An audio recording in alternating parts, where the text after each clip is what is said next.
네, 유럽 지도자들이 볼로디미르 젤렌스키 우크라이나 대통령의 미국 백악관 방문에 동행하기로 했습니다. 국제부 연결해서 자세한 소식 들어보죠. 이지은 기자. 네, 유럽 정상들은 현지 시간 18일 오후 한국 시간으로는 내일 새벽 백악관에서 열릴 도널드 트럼프 미국 대통령과 젤렌스키 대통령의 회담에 참석합니다.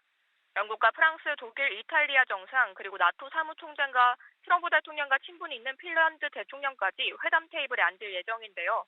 지난 알래스카 미러 정상회담 후 블라디미르 푸틴 러시아 대통령 편으로 돌아선 게 아니냐는 평가를 받는 트럼프 대통령을 설득하기 위한 겁니다.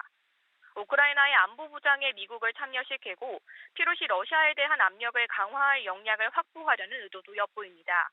회담에 앞서 영국과 프랑스, 독일 정상의 주도로 우크라이나 전후 안보보장을 위한 의지의 연합 화상회의가 열리기도 했는데요. 회의에서는 트럼프 대통령을 통해 전해들은 푸틴 대통령의 제안, 그러니까 돈바스 철수를 조건으로 한 휴전 방안을 논의하고 우크라이나 안보 평화 유지 방안을 논의한 것으로 전해집니다. 네, 미국 트럼프 대통령이 앞선 정상회담에서 러시아와 큰 진전이 있었다고 언급했다고요. 네, 그렇습니다. 트럼프 대통령은 SNS를 통해 러시아와 큰 진전이 있다면서 지켜봐달라고 말했는데요. 하지만 구체적인 내용은 밝히지 않았습니다. 노딜 회담이라는 비판적인 보도들에 대한 반박 차원으로 풀이됩니다. 마코 루비오 미국 국무부 장관은 트럼프 대통령과 젤렌스키 대통령의 회담에서 미국이 우크라이나의 안보를 약속하는 방안을 제시할 수 있다고도 밝혔습니다. 루비오 장관은 현지 시간 17일 폭스뉴스 인터뷰에서 미국이 어떤 유형의 안전보장을 제공할 생각이냐는 질문에 유럽이 할 수 있는 것과 제안할 수 있는 게 많다고 답했습니다. 이어 트럼프 대통령이 안전보장에 대한 미국의 약속을 제안할 경우 그건 매우 큰 조치가 될 것이라고 말했는데요. 러시아의 추가 침공 가능성에 대한 우크라이나의 우려를 해소하는 데 필요한 안전보장을 유럽에만 맡기지 않고 미국도 일종의 역할을 할 수 있다는 뜻으로 풀이됩니다. 앞서 또 루비오 장관은 MBC 뉴스 인터뷰에서 우크라이나의 안전보장과 관련해 앞으로 논의할 예정이라고도 밝히기도 했는데요. 관련 발언 들어보시겠습니다. How that's constructed, what we call it, how it's built, what guarantees are built in there that are enforceable. That's what we'll be talking about over the next few days with our partners who are coming in from overseas tomorrow for a series of meetings and in the days to come.